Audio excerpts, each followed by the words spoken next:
ખેડબ્રહ્મા તાલુકાના સેવા મંડળીઓના secretary of દ્વારા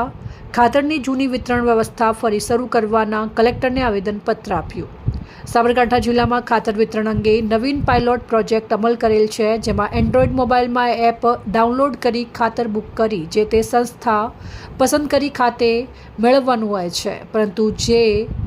ખેડૂતો પાસે મોબાઈલ ન હોય અને જો ખેડૂત એટલે શિક્ષિત ન હોય તો એપ્લિકેશન દ્વારા ખાતર મેળવી શકતો નથી।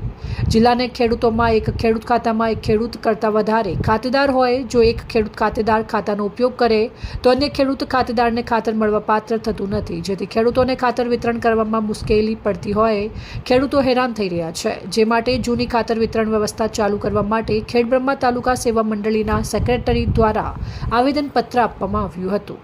જેબી ગુજરાત ન્યૂઝ રિપોર્ટર જયેશ ઠાકોર સાથે શૈલેષ પટેલ, જિલ્લા ચીફ બ્યુરો સાબરકાંઠા। મારું નામ પટેલ ભરતકુમાર રામજીભાઈ છે અને ખેડબ્રહ્મા તાલુકાની તમામ સહકારી મંડળીઓના સેક્રેટરીશ્રીઓએ આજે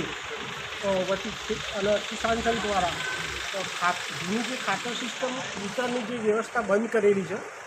એની ચાલુ કરાવવા માટે અને જે નવો પાયલટ પ્રોજેક્ટ કર્યો છે કે જે એના સ્માર્ટફોન દ્વારા જ ખેડૂત નોંધણી કરાવી અને એનું ખેડૂત ખાતર મેળવી શકે, એ પાયલટ પ્રોજેક્ટ બંધ કરાવવા માટે અમે રજૂઆત કરી છે આજે પ્રાંત સાહેબની અને કીધું છે કે જૂની સિસ્ટમ પ્રમાણે અમારું ખાતરનું વિતરણ ચાલુ થાય એવી